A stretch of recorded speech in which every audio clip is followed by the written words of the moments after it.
वक्रतुंड महाकाय सूर्यकोटि समप्रभ निर्विघ्नं कुरु मे देव सर्वकार्येषु सर्वदा। सर्वप्रथम मेरा प्रणाम है आपके अंदर विराजमान इस दिव्य शक्ति को।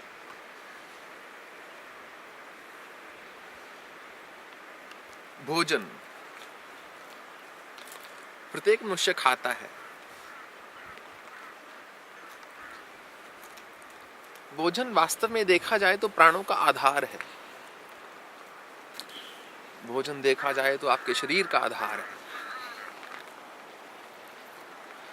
परंतु अक्सर मनुष्य भोजन की महत्वता को नहीं समझता। भोजन देखा जाए तो आपके समस्त सुखों का भी आधार है। तो आज मैं भोजन के विषय पर ही बोलने वाला हूं।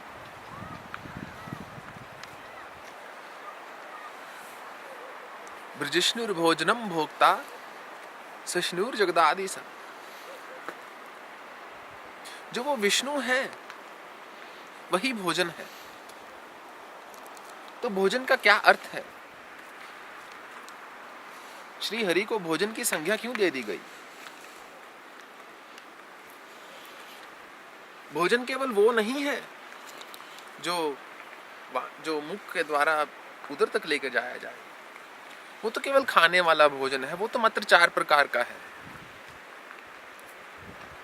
जो भक्षण किया जाए, जो चबाया जाए, जो भोज्य जो पिया जाए, जो लेह जो चाटा जाए, जो चोष्य जो चूसा जाए, वो 4 प्रकार का भोजन है। परंतु हम कानों से भी भोजन को ग्रहण करते हैं। हम नाक से भी भोजन को ग्रहण करते हैं। हम आंखों से भी भोजन को ग्रहण करते हैं। हम स्पर्श से भी भोजन को ग्रहण करते हैं। जिस जिस इंद्रिय से हम स्वाद लेते हैं वही हमारा भोजन है। इसलिए भगवान को भोजन की संज्ञा दी गई है। ये बहुत गहरी बात है। हरिर दाता हरिर भोक्ता हरिरन्न प्रजापति। हरि ही देने वाला है, हरि ही भोगने वाला है, हरि ही खा रहा है, हरि ही दाता है, हरि ने ही उत्पन्न किया है। तो भोजन करना मात्र एक क्रिया नहीं है जो आपने प्रतिदिन की 1 समय 2 समय या 3 समय और काम हो गया। भोजन वास्तव में देखा जाए तो यज्ञ है। ऐसा यज्ञ जिसमें साक्षात ईश्वर ही खा रहे हैं और ईश्वर ही खिला रहे हैं, ईश्वर ही पचा रहे हैं और ईश्वर ही भोग रहे हैं। हम वैश्वानरो भूत्वा प्राणिनाम देहम आश्रित प्राणपान समायुक्त बचाम्य अन्नम चतुर्विधम। मैं ही वैश्वानर अग्नि बनकर मनुष्य के उदर में स्थित होता हूं अर्जुन, और मैं ही 4 प्रकार के अन्न को बचाता हूं। गामा विश्व च भूतानि दारमं मोजसा पुष्णामि च औषधि सर्वा सोमो भूत्वा रसात्मका। मैं ही चंद्रमा बनकर सब औषधियों की पुष्टि करता हूं। मैंने अपने ही ओजस से, अपने ही तेज से समस्त सृष्टि को, समस्त उपज को, समस्त प्रकार के अन्न को धारण किया हुआ है। तो ईश्वर ही खा रहे हैं और ईश्वर ही भोग रहे हैं। तो पहले हम स्थूल भोजन की बात करते हैं। वो भोजन जो स्थूल शरीर के लिए बना है, जिससे रस, रक्त, मांस, मेद, मज्जा, अस्थि और शुक्र बनता है। पहले हम उस भोजन की बात करेंगे, क्योंकि यदि वो भोजन आपके शरीर में ना हो तो शरीर ही नहीं रहेगा। यदि शरीर ही नहीं रहेगा तो क्या साधना होगी? तो भगवान ने भोजन को 3 प्रकार का बताया है। आहार सत्वपि सर्वस्य त्रिविधो भवति प्रिय। मनुष्य अपने स्वभाव के अनुसार अन्न को पसंद करता है। 3 प्रकार का भोजन होता है। सर्वप्रथम आयु सत्व बल आरोग्य सुख प्रीति विवर्धना रस्या स्निग्धा स्थिरा हृदया आहारा सात्विका प्रिया। जो आपकी आयु को बल दे, जो आपको दीर्घायु बनाए, जो आपको बल दे, जो आपको सत्व गुण में स्थित होने की ओर प्रेरित करे, वो आप में भाव को पैदा करे, जो आपको आरोग्यता दे, जो आपको सुख दे, जो आप में प्रेम का भाव उत्पन्न करे, जो रस युक्त हो, जो स्निग्ध हो, रूखा ना हो, कठोर ना हो, अधपका ना हो, जो स्थिरा हो, जो देर तक शरीर में स्थिर रह सके।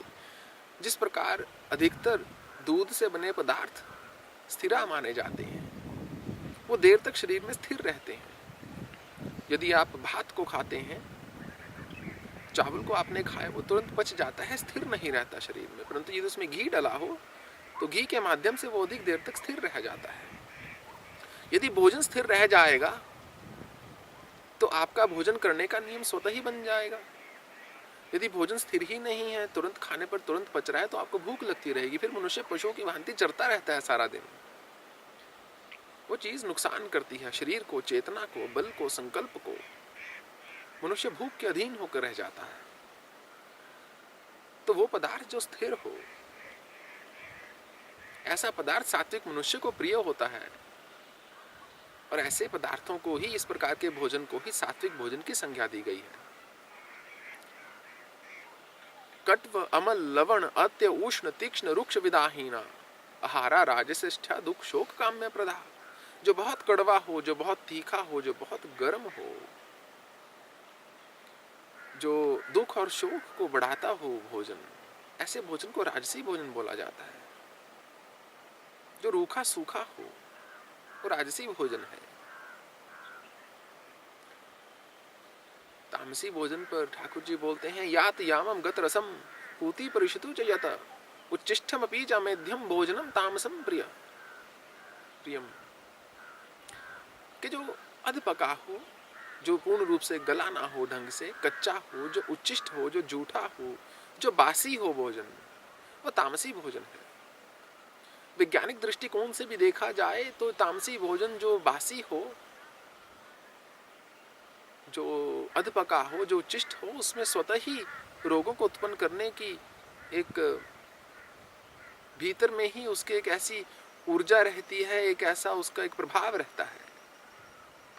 ऐसा भोजन जब शरीर में जाता है तो स्वाभाविक है कि मनुष्य ऊर्जावान होने की बजाय रोगी हो जाएगा। तो भोजन को प्रसन्न मन से करना बहुत आवश्यक है। आयुर्वेद के अनुसार तो food is your best medicine. भोजन ही आपके सबसे बड़ी औषधि है। जब भोजन करने बैठे तो ऐसे करने बैठे कि यज्ञ करने जा रहे हैं।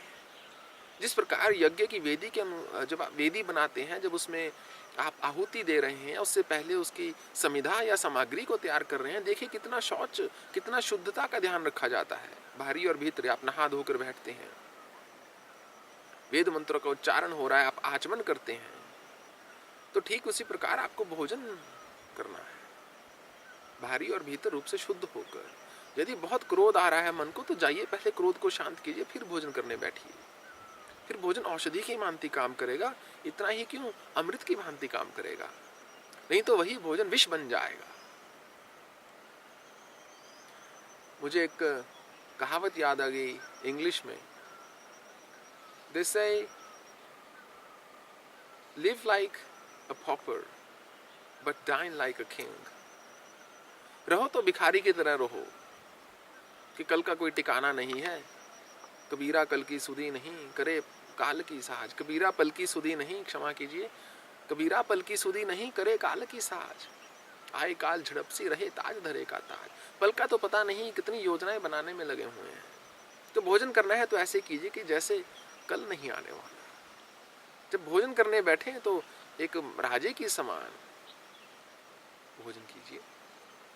जब जिए तो एक भिखारी के समान जिए कि मेरे पास खोने को है ही क्या, सब कुछ तो ईश्वर का ही दिया हुआ है। जैसे उन्होंने दिया है, जब उनका मन करेंगे मेरे कर्मों के अनुरूप वो वैसे मुझसे ले लेंगे। तो किस बात की चिंता, क्योंकि भोजन का नाश होता है चिंता से। जब मनुष्य चिंता युक्त होकर भोजन करता है तो भोजन तो लगेगा ही नहीं शरीर को, या फिर गलत ढंग से लगेगा। या तो चिंता में व्यक्ति हवा भी खाएगा तो मोटा होता चला जाएगा, या पहाड़ को भी खा लेगा तो पतला ही रहेगा। तो चिंतायुक्त तो होकर भोजन नहीं करना है। मुझे स्वयं के उदाहरण पर हंसी आ रही है। ये तो हो गया स्थूल शरीर का भोजन। अहम ही सर्वयज्ञानां भोक्ता च प्रभुरेव च। मैं ही समस्त यज्ञ हूं अर्जुन, मैं ही भोक्ता हूं, मैं ही उनका प्रभु हूं, नियंता हूं, मैं ही उनका अध्यक्ष हूं। तो भोजन करना कोई साधारण बात नहीं है। आपके भीतर ईश्वर भोजन कर रहे हैं। इस बात को जानिए, इस बात का अनुभव कीजिए। जब इस भाव में स्थित हो जाएंगे तो भोजन और भजन एक से हो जाएंगे। जब भोजन भजन एक हो जाते हैं फिर भगवान आने में देर नहीं लगाते। फिर जो भी आप लेंगे वो प्रसाद हो जाएगा, मात्र भोजन नहीं रह जाएगा। ईश्वर को हम प्रसाद नहीं दे सकते, ईश्वर से जो लेते हैं वो प्रसाद है। तो जब ईश्वर आपके भीतर भोग लगा रहे हैं भोजन का और आप भक्त बनकर भगवान को खिला रहे हैं तो वही भोग प्रसाद हो जाएगा, वही भगवत कृपा हो जाएगी। अगर मैं व्यवहारिक दृष्टिकोण से बोलूं तो भोजन को लेकर एक नियमित समय का होना अत्यंत आवश्यक है। मान लीजिए आप काम करते हैं किसी कंपनी में, कर्मचारी हैं कहीं पर, आप जानते हैं कि मैं 1 महीना काम करूंगा तो 31 तारीख को या 30 तारीख को या अगले महीने की 1 तारीख को मुझे पुराने महीने का पूरा वेतन मिल जाएगा। आप उसके अनुरूप अपनी सारी योजना बनाते हैं, अपना सारे कार्य करते हैं, उसी के अनुरूप आप खर्चा करते हैं, उसी के अनुरूप व्यय करते हैं। ठीक वैसे ही जब आपके शरीर को पता रहता है कि किस समय भोजन करना है, जब शरीर को यह ज्ञात रहता है कि मुझे फला समय पर भोजन मिलने वाला है, तो शरीर भीतर से वैसे ही तैयार हो जाता है। परंतु एक समय यदि आप भोजन कर रहे हैं 5 बजे, दूसरे दिन कर रहे हैं 4 बजे, तीसरे दिन कर रहे हैं 3 बजे, 5वें दिन कर रहे हैं 7 बजे, अब शरीर को ही नहीं पता भोजन किस समय आ रहा है, तो उससे शरीर को बहुत हानि होती है। जब स्थूल शरीर को हानि होती है, जो आपका हार्ड मांस से बना हुआ शरीर है, तो वो सूक्ष्म शरीर तक भी कैसे न कैसे पहुंच जाता है। आपको बहुत भूख लगी हो तो प्रसन्न रहना बहुत कठिन हो जाता है। इस बात पर कभी गौर कीजिएगा। पेट भरा हो, ऐसा नहीं कि बहुत भरा हो, कायदे से भरा हो, तो प्रसन्न रहना थोड़ा सा सुलभ है, थोड़ा सा सुगम है, थोड़ा सा आसान है। इसी प्रकार जब ईश्वर का भोजन करना है, जब सूक्ष्म शरीर प्रसन्न रहेगा तो वो तो भोजन है ना। विष्णु सहस्त्र नाम में भी मैंने आपको बताया कि उसको भोजन की संज्ञा दी गई है। जब उसका भोजन कर लोगे तो स्वतः ही प्रसन्न रहना शुरू कर दोगे। स्थूल शरीर से हटकर यदि चला जाए, मन जिस प्रकार का भोजन ग्रहण कर रहा है, शब्द से, स्पर्श से, रूप से, रस से और घ्राण से, सुगंधी से, वो भोजन भी बहुत महत्वपूर्ण होता है। जब आप 5 प्रकार के भोजन को, जो आप 5 ज्ञानेंद्रियों से ग्रहण कर रहे हैं, 5 प्रकार के भोजन में सात्विक रूप से स्थित हो जाएंगे तो आपको भोजन का पूरा रस मिलना शुरू हो जाएगा। इतना सा भी खाएंगे तो शरीर और मुख तेजवान हो जाएगा, तेजस आना शुरू हो जाएगा, कांतिवान हो जाएंगे आप। अन्यथा कितना ही बाहर लीपापूती करते रहिए, कितनी ही बिंदी सुर्खी लगाते रहिए, कितना ही बढ़िया बादाम खाते रहिए, उससे कुछ नहीं होने वाला। जो उसको करने से कांति आती होती या सुंदरता आती होती, तो प्रत्येक अमीर व्यक्ति बहुत सुंदर होता है। इस बात का आपको स्मरण रखना है कि खाने वाला भी ईश्वर है, बनाने वाला भी ईश्वर है। अन्न ही अन्न को खा रहा है। विचार कीजिए, आपका शरीर किससे बना है? अन्न से ही तो बना है। अब चलते हैं रूप की ओर। रूप का जो भोजन आप ग्रहण करते हैं वो चिरकाल तक आपके हृदय में, आपके मन में स्थित रहता है। कई कई वर्षों तक। ऐसे बहुत से दृश्य होंगे जो आपने बहुत बचपन में देखे होंगे, परंतु आपको अभी भी स्मरण है। उस समय में आपने पनीर की सब्जी खाई थी या आलू का पराठा खाया था, वो आपको याद नहीं होगा, परंतु जिसको आपने देखा था वो कैसा था वो आपको स्मरण होगा। तो अपनी आंखों से, अपने नेत्रों से किसी भी प्रकार का भोजन ग्रहण करने से पहले सोचिए, क्योंकि जो आप एक बार देख लेंगे वो हमेशा हमेशा के लिए, सदैव के लिए आपके हृदय पर छाप लग जाएगी उसकी, वो बाहर नहीं जाएगा। स्थूल शरीर का भोजन तो मैं वमन करके बाहर निकाल सकता हूँ, परंतु सूक्ष्म शरीर का भोजन नहीं निकाल सकता। उसके लिए तो मुझे ध्यान योग में स्थित होना होगा या भक्ति के प्रगाढ़ भाव में स्थित होना होगा, फिर वो संभव है, अन्यथा नहीं। तो जो आपने नेत्रों से ग्रहण किया, जो कानों से सुना, उसका जीवन काल उतना नहीं होता जितना नेत्रों से ग्रहण किया। तो जो रूप का आप भोजन कर रहे हैं, भांति भांति विविध प्रकार के रूपों को देखकर, वो जीवन पर्यंत आपके साथ रहने वाले हैं। और जो आपके साथ रहेगा वो आपके चित्त की वृत्ति को या तो दृढ़ करेगा या क्षीण करेगा। यदि वो वृत्ति से दृढ़ है, ज्यादा बलवान है, तो वृत्ति को क्षीण कर देगा। यदि वो वृत्ति से कमजोर है तो वृत्ति उसको क्षीण कर देगी। तो इसलिए कुछ भी अभद्र दृश्य देखने से पहले, कुछ भी ऐसा देखने से पहले जिससे ना तो आपको ईश्वर की प्राप्ति होने वाली है, ना ही एक देर तक रहने वाला सुख मिलने वाला है, क्या करेंगे इसको देखकर?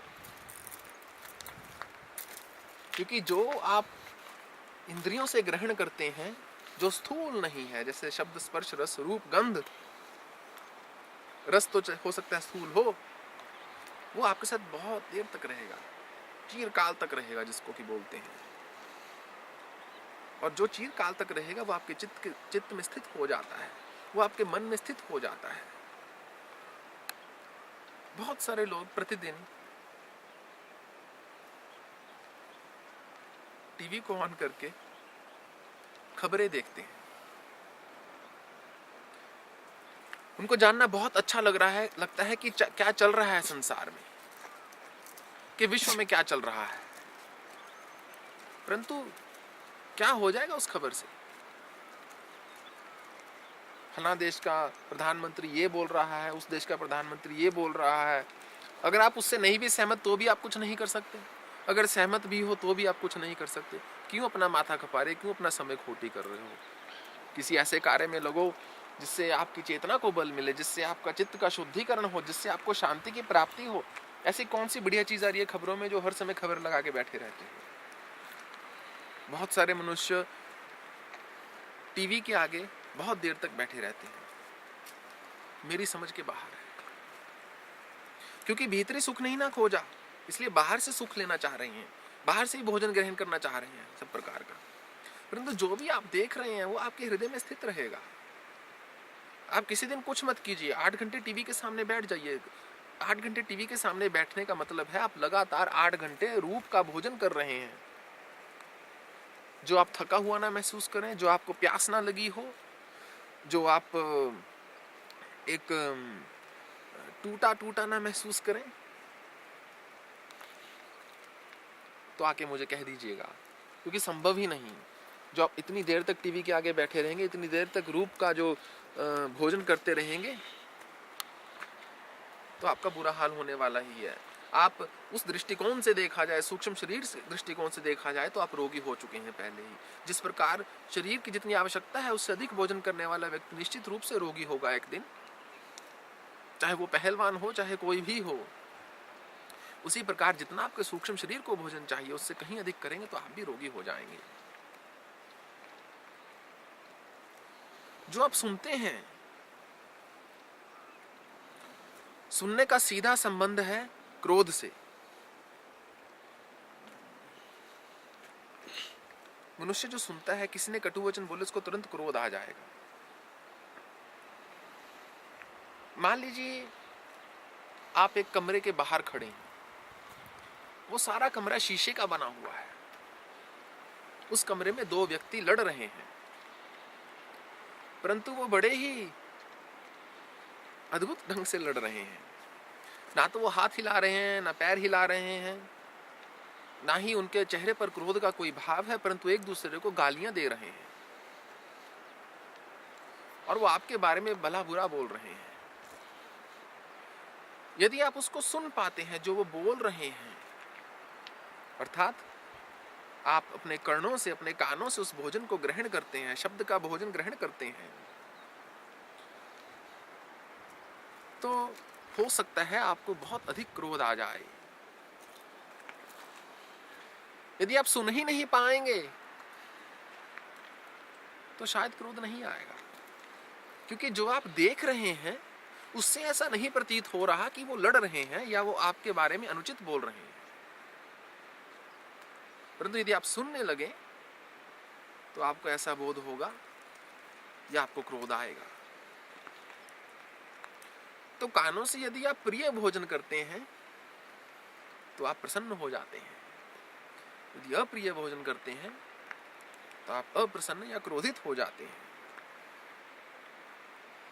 ऐसे भोजन को करना ही क्या, कोई स्वाद तो आ नहीं रहा, एक हवा जा रही है कानों में, बस, इससे अधिक कुछ नहीं हो रहा।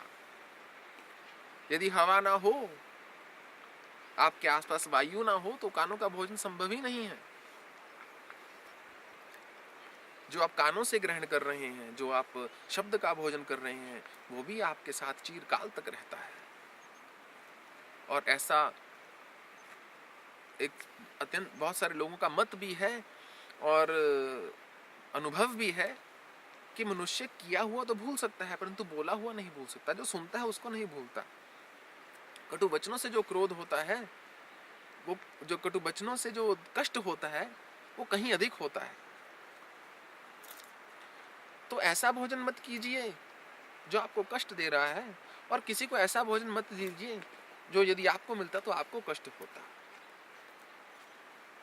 हाँ, परंतु सब प्रकार के रस होने ही चाहिए, थोड़ा सा नमकीन, थोड़ा सा खट्टा, थोड़ा सा कड़वा, थोड़ा सा मीठा, परंतु आवश्यकता अनुसार। भोजन इतना सारा होता है, नमक इतना सा होता है उसमें, तो यदि कड़वा बोलना ही है, यदि किसी को नमक देना ही है, तो इतना सारा मीठे में इतना सा नमक दो बस। मीठा मनुष्य हमेशा ज्यादा खाना पसंद करता है। तो जो कानों से आपने भोजन किया वो भी सूक्ष्म शरीर तक जा रहा है। शुद्ध भोजन कीजिए, अच्छा भोजन कीजिए, उत्तम भोजन कीजिए, मात्र स्थूल शरीर का नहीं, सूक्ष्म शरीर का भी। फिर जीवन में आनंद आना शुरू हो जाएगा। जब स्थूल शरीर भी प्रसन्न होगा और सूक्ष्म शरीर भी प्रसन्न होगा,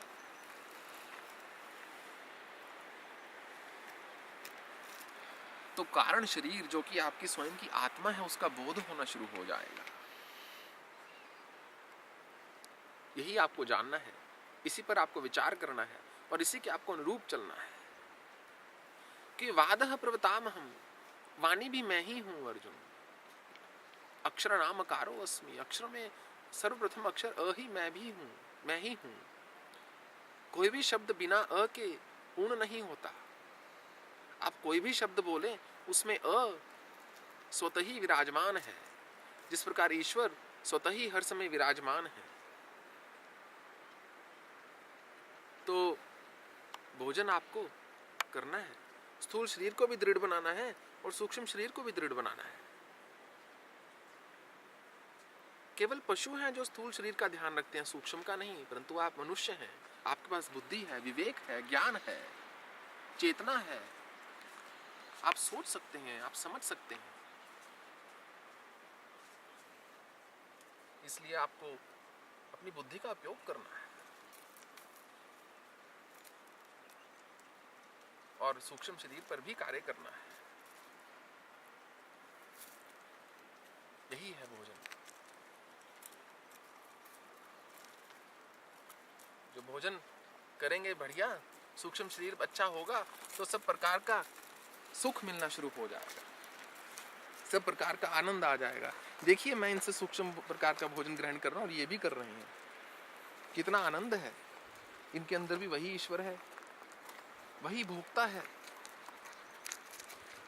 तो भोजन एक यज्ञ है, चाहे शब्द से किया जाए। जब हम यज्ञ करते हैं, हम मंत्र उच्चारण करते हैं, वो क्या है? शब्द ही तो है।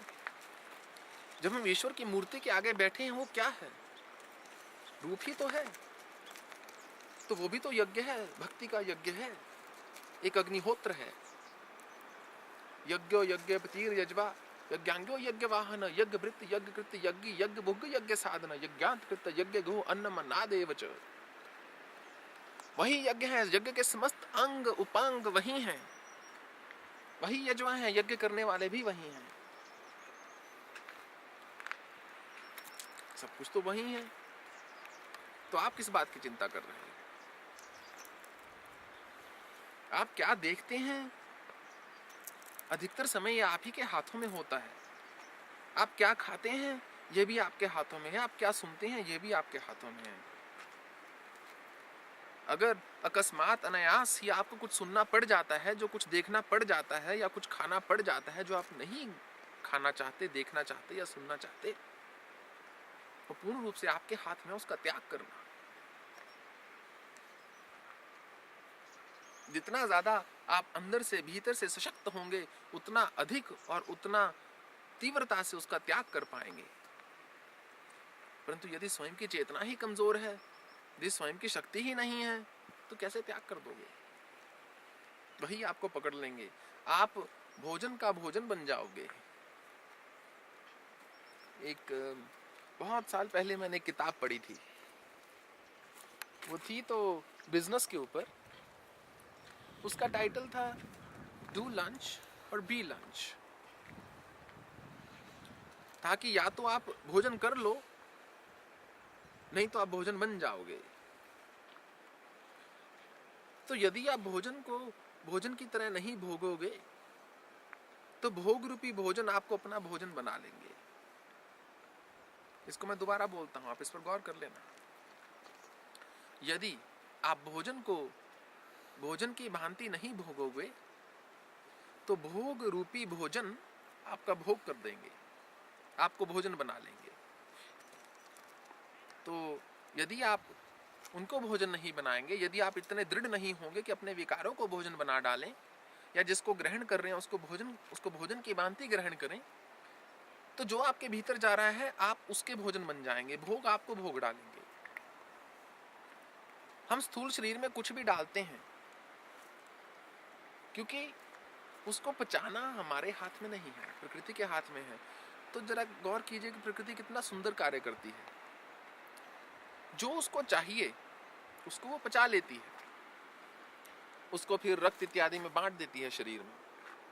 जो नहीं चाहिए उसका मल या मूत्र निकलकर बाहर हो जाता है। कितनी सुंदर बात है। जो चाहिए वो शरीर ने रख लिया, जो नहीं चाहिए उसका त्याग कर दिया। बस ऐसा ही आपको करना है। जो आपका स्थूल शरीर का भोजन है उसके साथ ऐसा तो प्रकृति कर ही रही है, आपको करना है सूक्ष्म शरीर के भोजन के साथ। पहले तो ऐसी किसी वस्तु को ग्रहण मत कीजिए जो आपको कष्ट दे रही है। यदि करना ही है, करना पड़ ही जाए, तो उसको छोड़ना सीखिए, उसको त्याग दीजिए। मल या मूत्र की भांति उसको त्याग दीजिए। कूड़ा है, करकट है, क्या करेंगे अपने पास रख के? उसकी तो दुर्गंध ही होगी। क्या आवश्यकता है उस दुर्गंध को लेने की? इसका स्मरण रखना है। भोजन, आशा करता हूं आज से आप भोजन को एक नई दृष्टि से देखेंगे।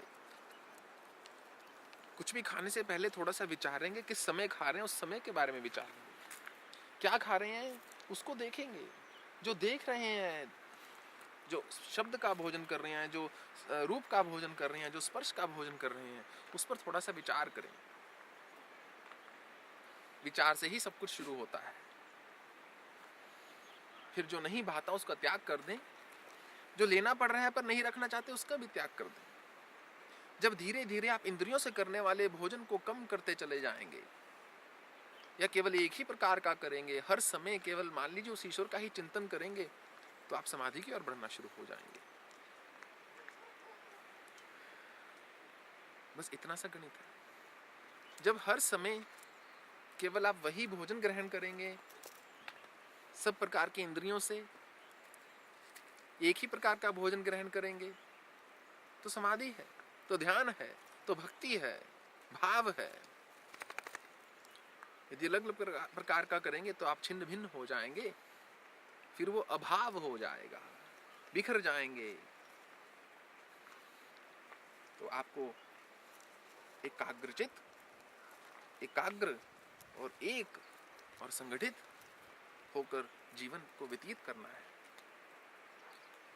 निर्द्वंद्व नित्य सत्वस्थो निर्योग क्षेम आत्मवान। अर्जुन आत्मवान हो, द्वंद्वों से परे चल। ये भोजन अच्छा है, ये बुरा है, ये मीठा है, ये कड़वा है, इससे ऊपर उठ, सत्व में स्थित रहे, आत्मवान बन।